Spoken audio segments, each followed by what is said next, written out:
thank you everyone for joining us. Again, this is going to be recorded, so anyone will be able to watch this after at our YouTube and our website. If you do need closed captioning, it is up at the top.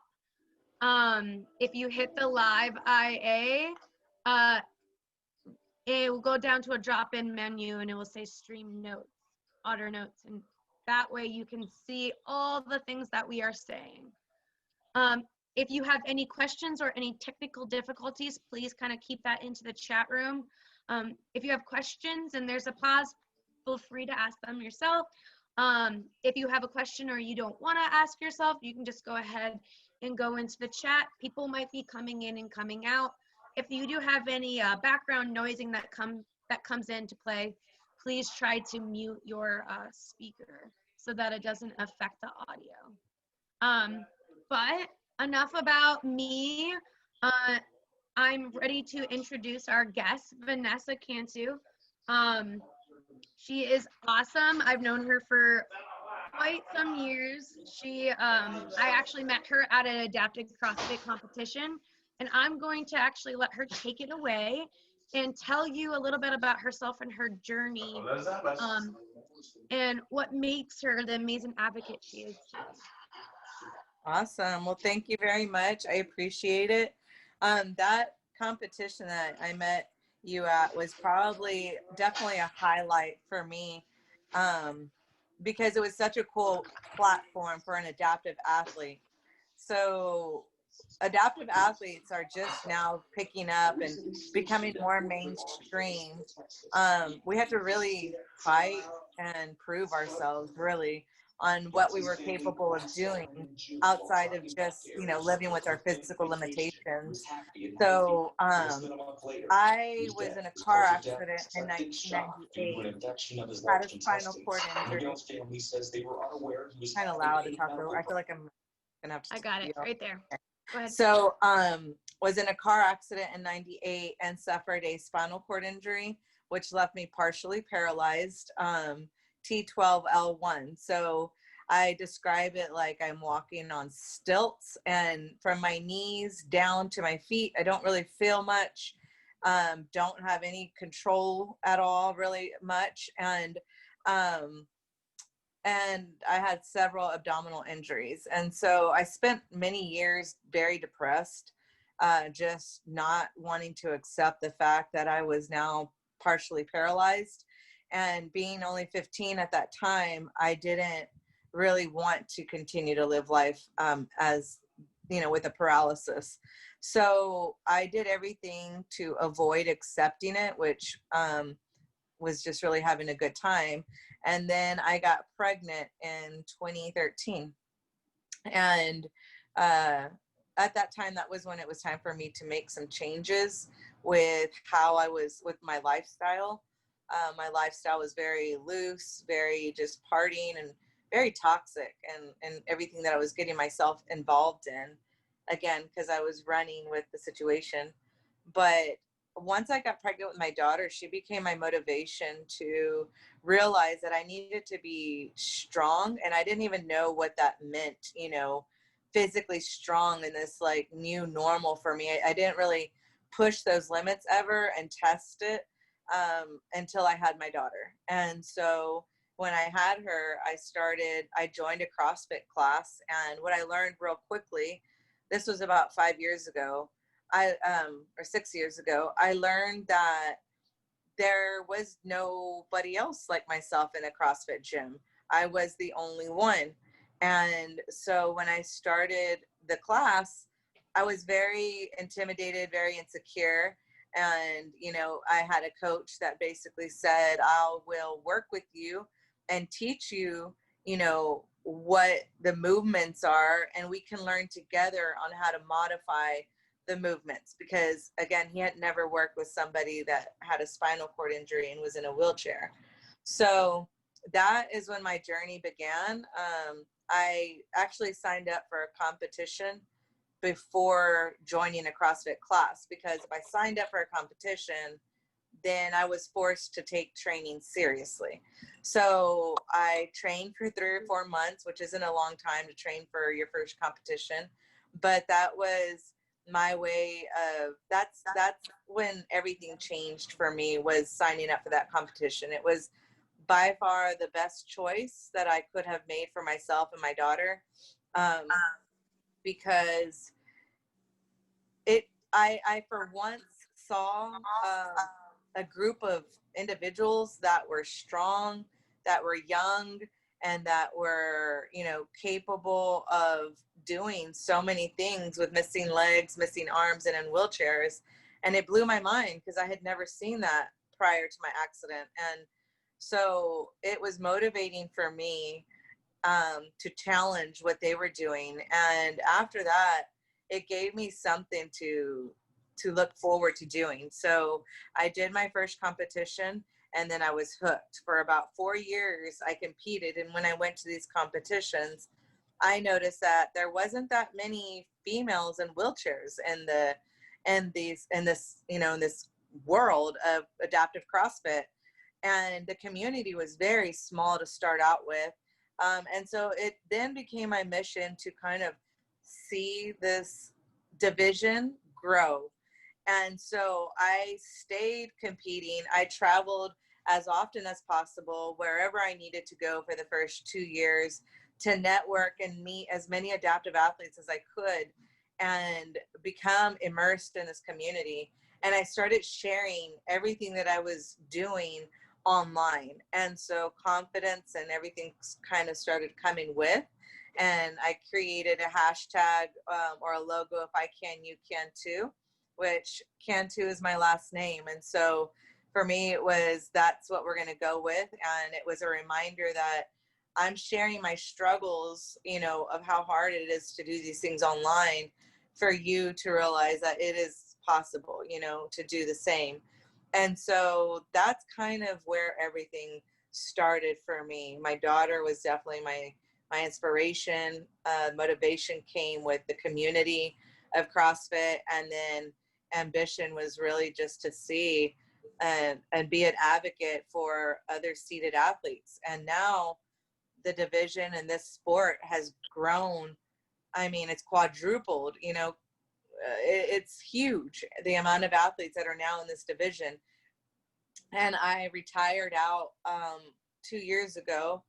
A year or two ago, I retired out and said I've done my part. And so now I mentor and I advocate, and I help new and upcoming, you know, people that want to join the sport of CrossFit, or even just working out. It doesn't even have to be CrossFit, but doing functional fitness, really. And so I'm here to basically help and answer any questions when it comes to, you know, how do you do this sport, or how do you go into a gym with your physical limitations? You know, how do you mom? How do you do the daily, you know, activities of being a mom in a chair? So those are things that I am passionate about and that I enjoy sharing, as I'm an open book. So. Awesome.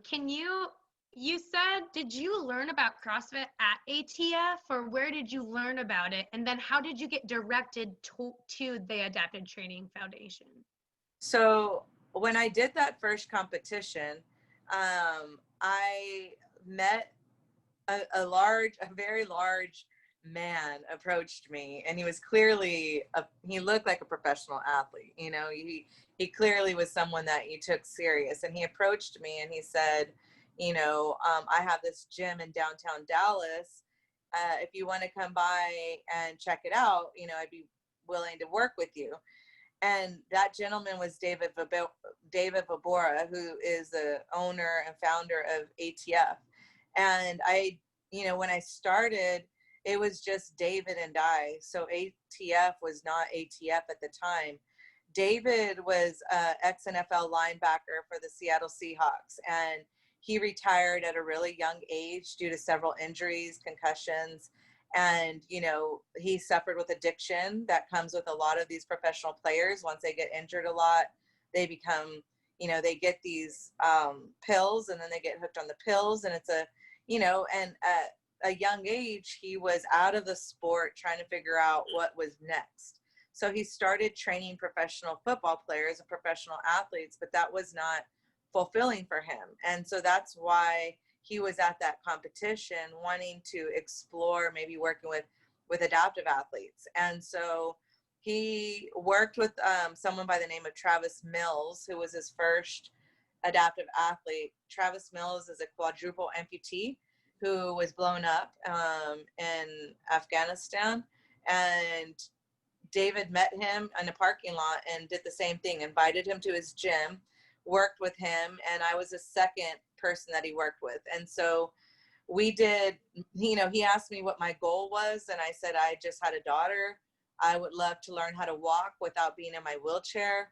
I can use 2 crutches, but I have such a fear of falling, and I'm so unstable that a goal would just be to walk on a cane and hold my daughter's hand, or, carry groceries inside, just like the most simple task. I just wanted a hand freed up. And for him, it was like, are you kidding me? Like, that's all you want? Like, we can make that happen. And what David does is he does that with everybody that comes in. He will ask them what your goal is, and they already see you way further down the line that we see ourselves.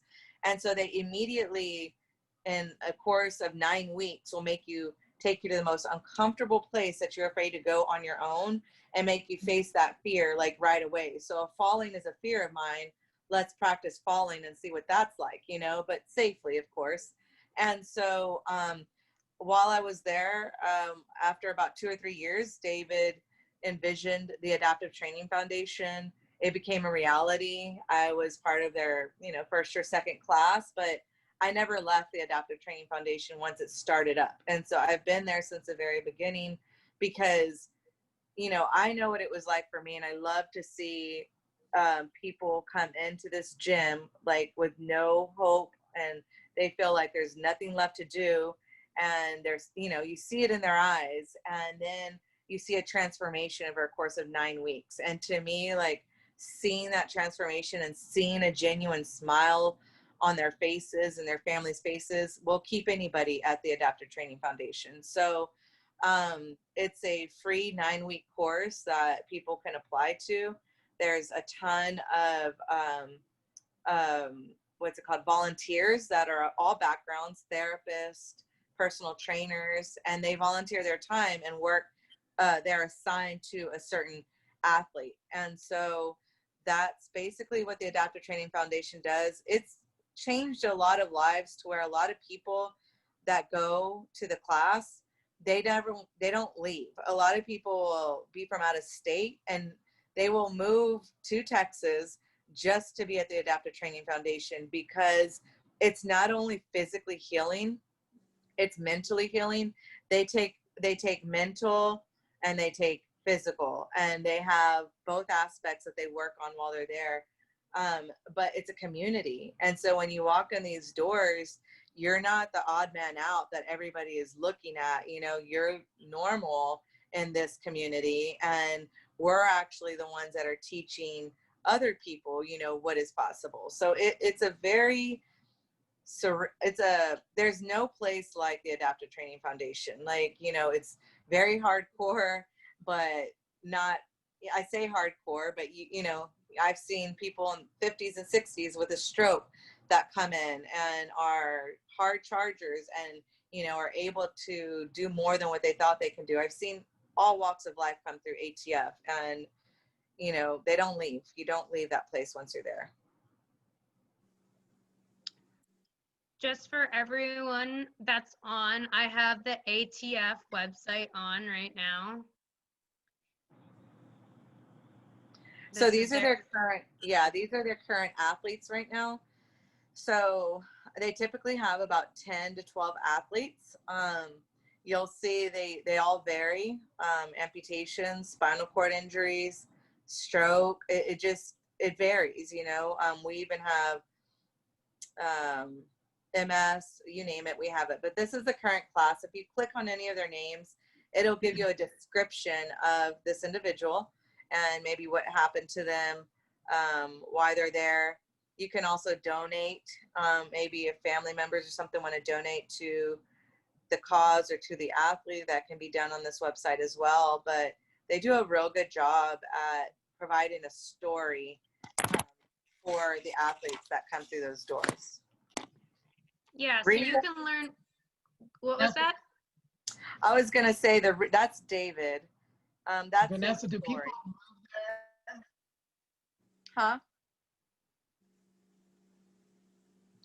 I'm sorry, Vanessa, Jerry? do people move there specifically just to go to this? Do people move there specifically just to go to this gym to go through the training? They do. I mean, my fiance is one of them. He Wow. relocated and moved over here. There is for sure at least 5 that I personally know that have, moved from another state just to be closer to this community. I mean, it saves a That is whole wonderful. family. It doesn't just save the person, the athlete. That athlete, that person that joins this gym has hit rock bottom. You know what I mean? Like they feel like there's nothing left. A lot of times they're depressed. They might be addicted to something. They are looking for a better way. So what do you think that means in their home life and their household, right? They're struggling at home too. And so once this is a game changer for the whole family, right? So once the athlete joins, you see a spark in their eyes, you see a drive, and to where the family, they see that and they support that and they're on board to just pick up their kids and wife and move with them because they see the difference in their significant other. So at the end of the 9 weeks, also you're training for something.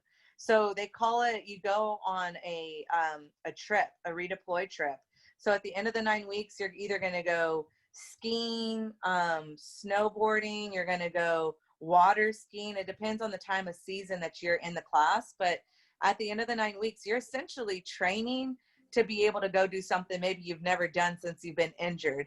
And that's a really cool thing that you get to do that is also all included, And so, I mean, they provide amazing swag bags. They have the support of some amazing organizations that, support ATF. And so also you have the athletes that maybe want to do something more competitively and compete as professional athletes as an adaptive athlete.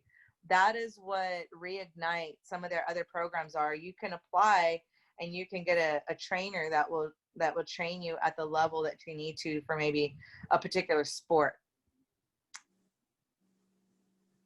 Wow. So Nate, this gentleman here in the right-hand corner video, he's got black sunglasses on. He is blind and he's an amputee. Nate is outstanding. He was a police officer who was in a motorcycle accident, and they did not find him. He was alone for a while till someone found him and had a lot of blood rush to his head and became blind and again, an amputee. But we saw Nate go through some really serious stuff when he got there. And he is on the other end of that, and it's again just one of those amazing things that you just are addicted to staying at ATF to see. So that's one of their trips that they took for redeploy.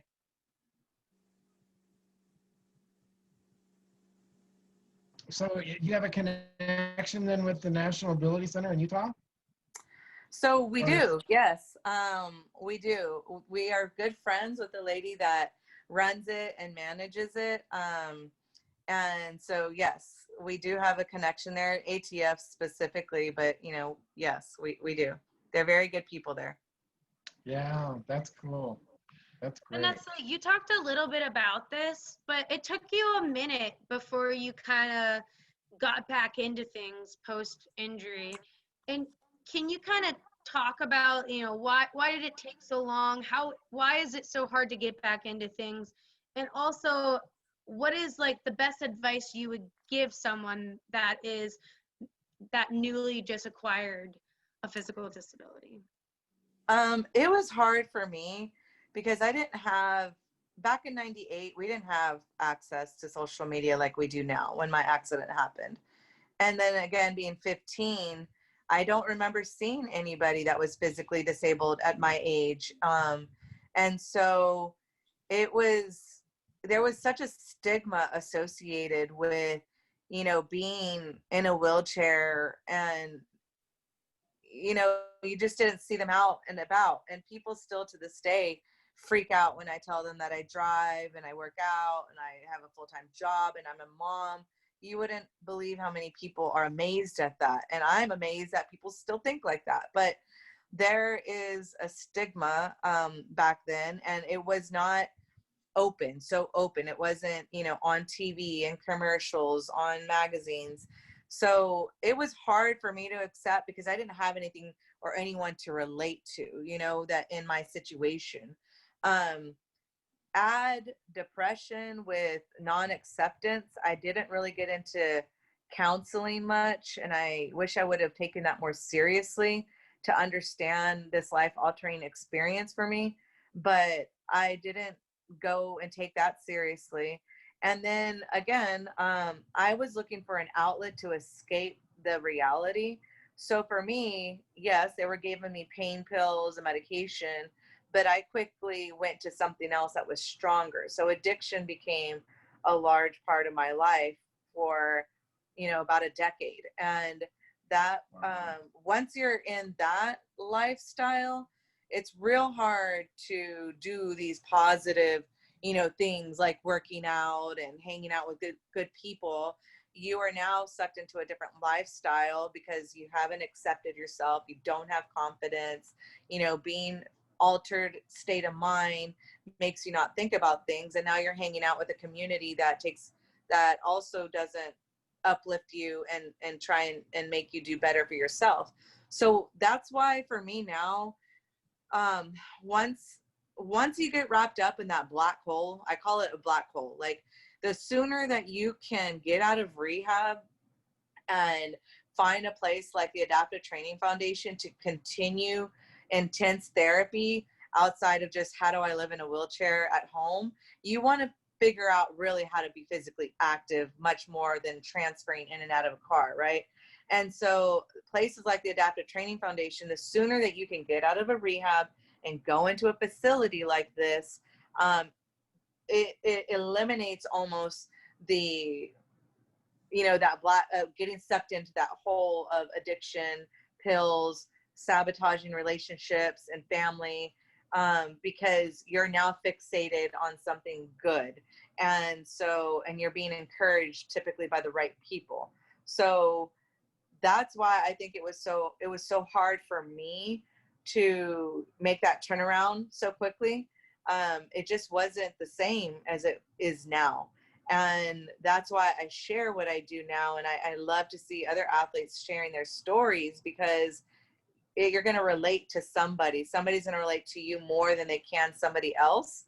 And, you're essentially saving their life, right? And so that right now, I would encourage anybody that is in a situation long-term, if you've been, disabled for your whole life, many years, or just became disabled, I would say, I thought it was at a plateau after being injured for 15, 20 years.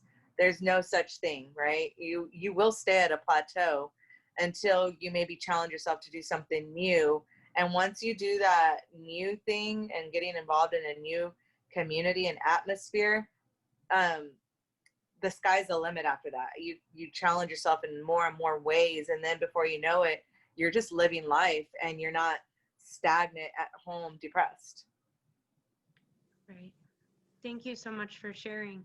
Do you think Vanessa? that the resources being shared to you at a rehab, have you heard that they've been getting better? Were you given those resources back then? Were they offered to you? No? No, they were not offered at all. No, I mean, wheelchair basketball was always a big thing if you were a basketball athlete, like that's not for everybody. So no, now it is a big thing. Now the rehab centers that are huge here in DFW have partnered with ATF to help facilitate movement, right? And so the therapists now will even bring some of their patients to ATF prior to them getting checked out of rehab or, discharged from rehab. They'll introduce the facility to them before they even get discharged. And that is amazing, because at first you're like, well, you know, these aren't licensed doctors and this and that, you know what I mean? But that kind of all went out the window when they realized what was going on here. And they are definitely encouraging of it. So there's more hospitals. I know Florida does it, and Dallas does it now, where the major rehab centers are now partnering with places like the Adaptive Training Foundation, even CrossFit gyms that have access to therapists there and coaches how to work with these athletes once they get dismissed. So I want to go into a little bit more about CrossFit and functional fitness and stuff like that. A lot of you guys may not know exactly what CrossFit is, or a lot of you guys may have seen it, and it's a lot of heavy lifting and fast movements and a lot of reps, basically sprinting exercises. But I want to also talk about balance and how CrossFit has helped you more with your balance and ability to control. Yeah. Could you talk a little bit more about how, like, you always have to think about your balance and how it makes you really try to activate those muscles and stuff like that?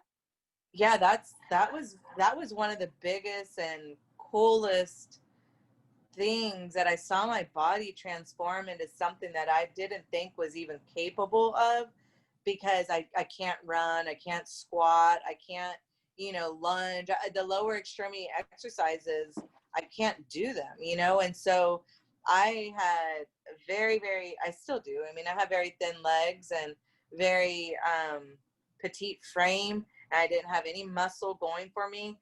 I gained a lot of weight too, but I never knew that my body was capable of transforming into what it did, to where I respected what I saw in the mirror, and I saw somebody that looked like, you know, an athlete, or, you know, not even an athlete. I'm not, you know, even just somebody that I respect. And for me, I did not realize this. And so I'm telling y'all, what I learned was I would do and sub a lot of exercises that maybe an able-bodied athlete was doing. Say, for example, if they're doing jump ropes, right? And that on the board, it says you need to do jump ropes. Well, I don't jump rope, but what is a movement that I can do where I'm going up and down, up and down, up and down? I can slam a ball, you know, so I would pick up a ball and I would just slam a 15-pound ball over and over and over. Well, every time you're bending over from your wheelchair to pick up a heavy ball from the ground, guess what you're activating without even realizing or thinking about it? Your hamstrings, your glutes, right? And so maybe not so much your quads, but the glutes and the hammies for sure. And I can't squeeze my glutes. Like, I don't have the ability to squeeze my glutes, but I can feel an intense burn when I do activities like just picking up a heavy ball from the ground over and over and over. If I do rowing, I do a lot of rowing. I'll just sit in my wheelchair and roll up to a rowing machine, and I'll just row, you know, and rowing really wears out my hamstrings and my glutes. Those two exercises, picking up a barbell from the ground every single time. Before I knew it, after a year of doing those kinds of exercises, I had a butt that was now elevated and not just like saggy and nothing. I had, you know, my body was changing, and I couldn't believe it because it was in areas that I didn't think could change. But I was like, I figured it out, you know, like if you are still activating stuff that maybe you aren't intentionally trying to fire, they're firing regardless when you're doing those kinds of activities. And so you will see a transformation in your body, and that just came with the territory. And that for me was motivating enough to continue the next year and the next year and see what more I could do. So anything more specific? Like, I know I get out of my wheelchair a lot. That's encouraged. I try not to just stay in my wheelchair at the gym. So today when I went to the gym, the workout that they had written on the board was they had handstand walks, they had double unders, they had chest to bars, which is basically like a pull up, and then they had goblet squats, all of these things that I don't do, right? So I want to try and challenge myself to get out of my wheelchair, right? So when I go in there, what I did in place of handstand walks was I got out of the wheelchair, I laid on my stomach, and I did a pike position, like I went to a push-up and try and walk my hands to my feet. So I'm like in a pike position, and I did that instead of handstand walks. Instead of doing double unders, which is basically just jump roping really fast, instead of doing that, I did slam balls, 86 slam balls. Instead of doing goblet squats, I got up out of my wheelchair and I held onto a pole and I just did some mini squats. I put a box right behind my butt so I could feel, gauge how far down I needed to go. And I did mini squats like that. So I'm in and out of my chair, which is very important to get comfortable with getting out of your chair. That's something to me that I'm a big advocate for, because you need to be able to do that. If there's a fire, if there's an emergency and you fall out of your chair and you can't get back in, that's a problem, So try to practice that, getting in and out, even from a couch to your wheelchair, whatever you need to do, just get out of it and not be in that sitting position all the time. Get on the floor and stretch when you can, because that is huge. So can you talk about like what other opportunities did you get from CrossFit besides recreation, in terms of like your personal opportunities outside of it? Okay. So I am certified as a adaptive CrossFit coach. I've never actually taken coaching one-on-one, like, I've been offered the opportunity, but I haven't done that yet. But what I do is I volunteer with a nonprofit organization called Crossroads, Adaptive Athletic Alliance. And this is a nonprofit organization that will send coaches such as myself and other adaptive coaches. They will send us to, say there's a CrossFit gym here in Arizona, and say there's multiple CrossFit gyms that say, hey, we want to learn how to work with adaptive athletes. Can y'all certify us to be, certified adaptive coaches?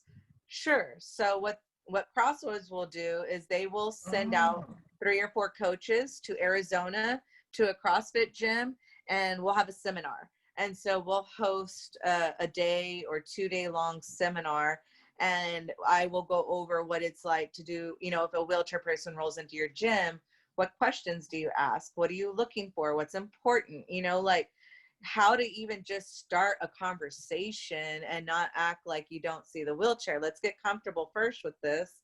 And so we kind of break that ice and go over etiquette. And then we go into, movements and stuff like that. So that's something that I do. I volunteer whenever an opportunity comes up, I jump on it. Will Wad is another nonprofit organization. They are the brains behind all of the competitions that go on. The guy that is the founder of Will Wad is a close friend, and basically it's the only platform that I could refer a coach to go to or an athlete to go to if they say, hey, can you give me some examples of adaptive workouts? Or, Will Wad programs daily adaptive workouts, and they not only program them for seated athletes, they program them for amputees, for muscular, dysfunctions. And so they program for any and all, right? And so they have workouts every day that they post on there. And so that's been my platform that I go to. But Will Wad I volunteer with them also. Not really volunteer. I'm a liaison for them. Basically, when there's a big competition, I am the person that is the liaison between the athletes and the coaches. So I help talk to the athletes about their workout and maybe what they're going to do. If they have problems or questions or issues, I bring it up to Will Wad. So I'm that middle person for both parties. So I do that. And then at ATF, I volunteer my time there as well. with just keeping the athletes, new athletes that come in, integrated with the old athletes. So, everybody knows everybody. And then that's really it. Recently did a documentary and a short film that was just filmed back to back this last month for Rush Club and for Charlotte's Web, which is a CBD company. And so, anytime something comes up for me to basically help mentor, that's pretty much what I do. I'm a full-time mom, full-time job. I wish I could give more of my time in those organizations, but I do what I can, and I'm happy to be a part of it still. Absolutely. Can you touch on the Disabled Truth podcast, how that came about, what it touched on, and what the different podcasts that you guys have up on?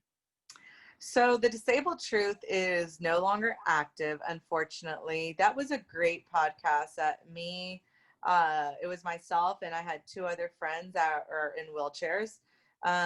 One of them, Wesley Hamilton, is a big advocate, somebody that you all should definitely look up as well. But he is lives in Kansas City, and he was shot and, raised in the streets, had a very rough life, and made a really good turnaround with his life after becoming paralyzed due to being shot. And then Marcus was in a car accident. And so we basically talked on what it was like from a person in a chair's perspective on any aspect of life, whatever you really wanted to know, we talked about. And what we did is we actually did a survey on on spinal cord injury Facebook pages, and like, what are some things that they wish they had known when they first became injured.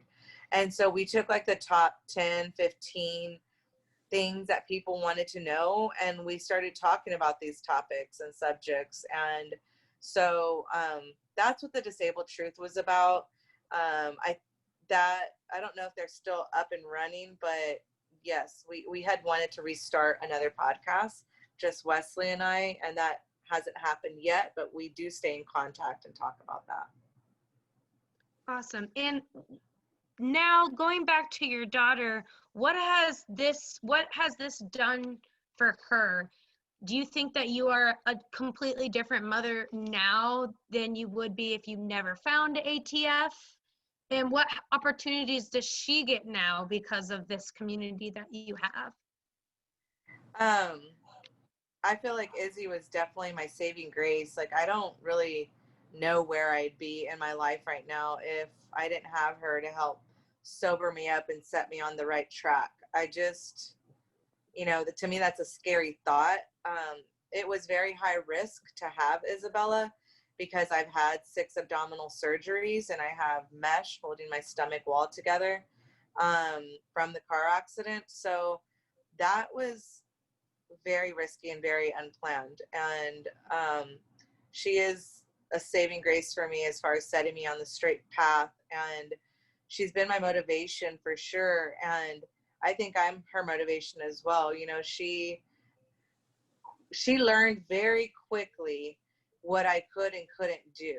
So, it was unbelievable. And at the time, it was just me and her for 5 years. So I was a single mom, with a 6-month-old baby. And I would push her in her stroller in place of walking and carrying her. I couldn't walk and carry her, so I would push her in a stroller. That's us racing at the gym. I try and do things as like stuff like that, like, let's go, let's run. She of course whooped me and thought it was great, but I'm like, it's not really fair, Izzy, but okay. But she, now that she's getting older, she's like my cheerleader, and like, she's a person to remind me, like, it's okay, Mom, like, you got this, you can do it, and like reminds me when I'm getting tired or something hurts, like, she reminds me that I can do it.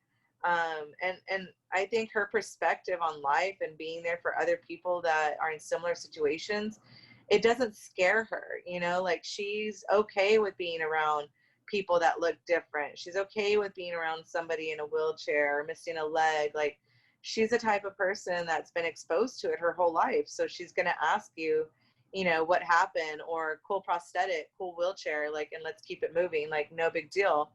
But it's amazing to me how kids catch on.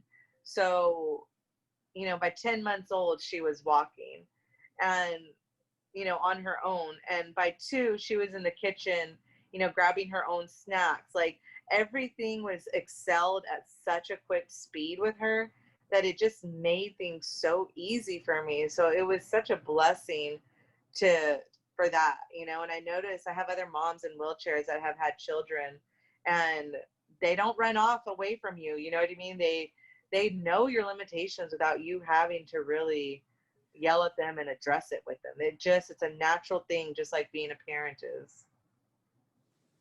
What would be your best advice to a new mother that has a disability and is nervous about, you know, becoming a mother? What would be your best advice for them? Don't worry. It will come natural. It'll come just as natural as being a first-time mom. You know what I mean? Like, it's scary being a first-time parent. You have no idea. You can have all the books in the world. Doesn't matter till they're in your hands. And it's the same thing with a disability. You're going to figure it out.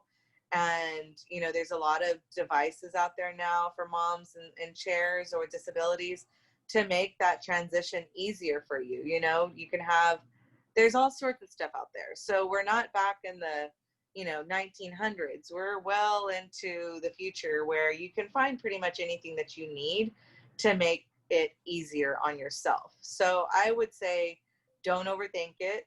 There's no point to it. And, you know, don't worry, because it will come naturally. You and your child will adapt together and figure it out.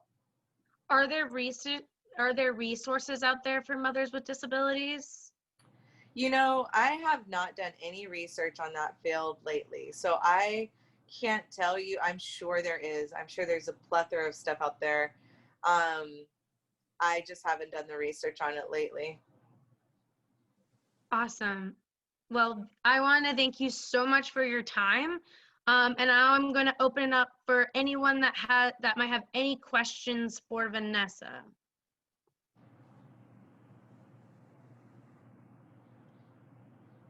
Anybody?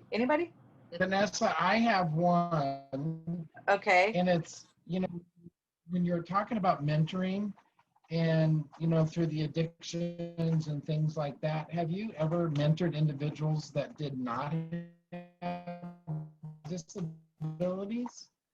Because they're seeing, you know, a person in that dark space, and, you know, they may not have that disability, but they have that high anxiety or fears or Yeah. No, that is a great question that nobody has ever posed to me. And I am not opposed to that at all. You know, like, I can relate on several different traumatic experiences of my life. That was just one aspect that came with the territory. But can I speak on that individually? Yeah, for sure. I know that type of stuff is stemmed from something. And I have my bachelor's and master's in sociology and psychology. So I naturally like to go there to figure out, you know, what happened and to get to this point. And so I would love, and I wouldn't be opposed to doing something like that. I have actually been wanting to go back to get my license to become a licensed counselor, but, you know, I would take it up if it happened. Yeah, I think you would be a natural fit. I mean, it's just you have this gravitational pull, and just speaking that has a way that just pulls you in to listen for more and more. So I really, That's awesome. really appreciate it tonight. Thank you, Jerry. That means a lot. Thank you very much. Yeah, and I find it extremely fascinating. You know, Sarah and I always talk about adaptations and how they come. You know, you don't overthink stuff, but it comes. And I find it fascinating raising your daughter and just how she adapted naturally by you out, helping whatever the situation is. And it's like it's just amazing how that happens just naturally. It is amazing. Wow. I would have never you know, that's something I would have never known had I not had her. And it is just that simple. It's just that, really, it's natural. That was one of those pictures in my bike. That's when I was pretty overweight right after my accident in the green shirt. And that's when I was running from myself and doing I everything. think that's a sun trike. Yeah. I think it is. So you were at Ability 360, or you work there, train there, or competition there, or I did Yeah. a competition there. okay. Yeah, Ability 360 hosted Rush Club for 2 years, I think. Mhm. And were those the first 2 years that Rush Club had the adaptive sector of it? Yes. Yeah. Yeah.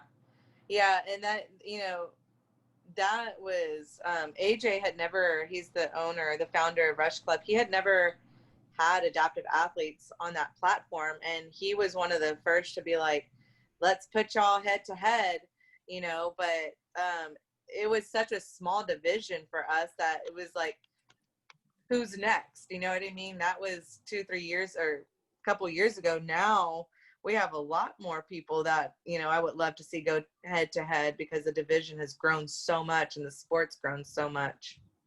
Mhm. They're actually wanting to revamp Rush Club, and that should be coming back out. Actually, they just had their first competition. So they are redoing things differently, different name, but it's basically the same concept. Yeah, I think I kind of like looked it up. I'm excited for that. Me too. Do we have any other questions, Marianne? I think I heard a peep from you. Yeah, hi Vanessa, I'm Marianne. So did you start the CrossFit after your daughter was born? Yep. She was a big reason why I started, actually. She And was the reason. what was the initial thing that made you start? Was it meeting that guy? So my daughter was my motivation to start. And the competition for me was really the kick start. You know, once I was at the competition, my first competition, I had seen a whole bunch of people that were doing things I'd never seen again in wheelchairs. And, you know, it blew my mind because I had not seen that type of community before. And so, and it was welcoming for me. So that was my motivation to realize that, you know, I could be a part of something, and I could do what other people were doing. You know, I just hadn't been exposed to any of it. And I hadn't been looking for it. I hadn't had a reason to look for it, you know? And again, my daughter was that reason to do all of that. Yeah, my son and I used to go to Ability 360, and it's a wonderful community to see. Oh, Everyone yeah. so accepting and just supportive of everyone. Man, that place is really, really cool. I mean, anybody that lives near a place like Ability 360 or Adaptive Training Foundation, I always tell them, you have no idea how big of a blessing this is to have Yeah. access to this facility. It really is neat. Well, thank you. Yeah, thank you for listening. Does Ability 360 have a program like the ATF? No. Sarah, I don't I don't think we have any real certified adapted CrossFit programs here in Arizona. I think we do have some gyms that do take adapted athletes, but it's not their specialty. They just kind of adapt on the fly, and it's more of the athletes it's kind of more on the athlete, not so much on the gym. But I haven't really seen any specialized program here in Arizona for it yet. They just do personal training. I thought ATF had was doing something with a university there at one point in time. ASU is doing functional fitness right now, but they just started it last year. So I'm excited to see what they do with it. If they take it more the CrossFit route, because not a lot of people like to take it the CrossFit route. They want to try to take it more the functional fitness route. I feel like it was going to be like potentially one of the first sister, because ATF is still only in Dallas, but they, you know, want to branch out eventually. And I feel like Arizona was going to be the first place that branched out to as a sister place, but they were working with the university, yeah, to do that. Uh-huh. Yeah. Well, we had a lot That of would be cool. classes at Ability 360 where, you know, it was boot camp or whatever. And if you were an amputee or in a wheelchair, you know, they adapted everything for everyone. So it was great. Yeah, I think that was the first like facility I had been to and seen so much equipment that was accessible. Like that is such a breath of fresh air. Yeah. Hey, Vanessa. Uh-huh. Hi, this is Nora. I'm sorry to talk on music, but anyway, I wanted to ask you whether if a person is like in their 60s or 70s or 80s and they have that situation. At ATF? Yeah. Yeah, so here's what the application process looks like with ATF. There's no age limit or anything at ATF, right? And so we've had people well into their 50s and 60s, maybe even pushing 70, that have had some sort of illness, or strokes are always big, but come in through the class. And so really what they want to know is, where are you at in life right now, and where are you trying to get to? You know, what is a goal of yours that you want to be able to accomplish that you haven't been able to do on your own?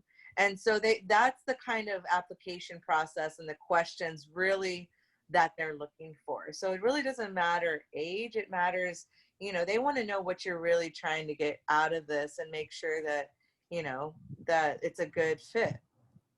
Thank you. You're welcome. I would say, you know, and also for people that come in from out of state, another thing, they will set you up in a hotel or an apartment. So there is places for people to stay while you're there during the 9 weeks if you're from out of state. Awesome. Do we have any more questions? Is there like scholarships or that people can apply for? I believe there is, but like, in other words, a scholarship to get through the program? Yes. Or scholarship, Well, like you said, it's free, right? it's free. Yeah, because a lot of this stuff is based on donations, correct? Yes. And funders. Yes, exactly. It is. Okay. Yeah. After I said that, I thought, well, I don't know if everyone's interested in the site. You don't really come out of pocket much when you That are is so part of the cool. class. Yeah, it's very, very unique because, I mean, they set you up with nutrition, you know, to get meals. They set you up with meditation and mind state. I mean, it's a full package. Wow, that's so fantastic. Yeah. Yep. And then once someone goes home, do they hook them up with someone who can help them keep going, or a facility? Good question. Yeah, that's a good question. So, yeah, what they do, if you're local, obviously, if you're local, then you can continue to come in during the week. They have designated times during the week that you can continue to go in and still have access to a trainer there. A lot of times people kind of know what to do on their own after being there for a while, but it is open for the alumni to go during the week. You know, it's different for people that are from out of state. Unfortunately, those are the ones that I don't know that they have a program, but there's such a bond and a connection with your trainer when you're there that when you go back home, it's a phone call away or a Zoom call away. They will help you and continue to mentor you on steps that you need to continue to do. So, you know, you have kind of that lifelong trainer / friend to help you when you do go home. Vanessa, do you track like the outcomes, like maybe a year later, to see if everybody is still, you know, continuing with the program and they haven't fallen off, or is there any I of mean, those? so statistically, I don't know if they like track that, you know, but I know for myself, just, you know, visually seeing and being a part of, I would say it's about 50-50. There's some people that, and really it's about 50-50. You know, people will stay there for sure the first 2 or 3 years, because nobody's ready to leave after the first 9 weeks, right? It's like, I just got started. It's not time to go yet.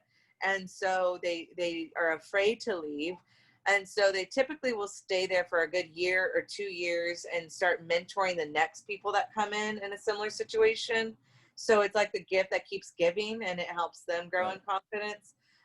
But David always says, you know, we don't want to use it as a crutch either. Like, we've taught you these things to be comfortable with. Now go and do these things outside in another community and keep the education rolling and bringing people in, you know, so don't just stay there. So they kind of encourage to not just be comfortable there, but kind of spread your wings for sure. Yeah, I can see that. Yeah. Yeah. Awesome. Well, thank you so much, Vanessa, for coming and hosting and talking with us today. It was awesome. I learned so much more about you that I didn't even know, so that was great. And hopefully you can join us maybe for another virtual adventure. We are going to have our virtual adventure on River Rampage and the first river trips done by the River of Dreams, which is what we used to be known as. Tim's going to be on there. Our founder is going to be on there, and another recreation staff from the first original river trips is going to be on there. And then we will be having, after that, the next week, we'll be having a Paralympic athlete. He's going to come on and talk about how coronavirus has interrupted Tokyo 2020. He's going to talk about his experience because he's a goalball player. And then he's going to talk about his training experience now, since they just started training again for Tokyo 2020, which would be held in 2021. And then our last one for September is going to be Central Arizona Mountain Rescue, and they're going to be talking about their different rescue missions and the different field of operations you can go into being a volunteer for Central Arizona Mountain Rescue. So that's what we're going to be having on, and then we're going to be going to just monthly virtual adventures after that. So hopefully you can join us again, Vanessa, for one of them. Yeah, and then hopefully everyone else will join us as well. For sure. Thank you all so much for having me. It was a pleasure, a big pleasure to be able to share, and, you know, anytime. So just thank y'all a lot. And it was really nice talking to y'all. Yeah. And if you guys have any questions or forget anything that was said on here, I will be uploading this to our YouTube channel probably by Friday. All right. Thank you, Awesome. Vanessa. Great job. Thank you, guys. See you later. Bye. Bye. Bye. Bye.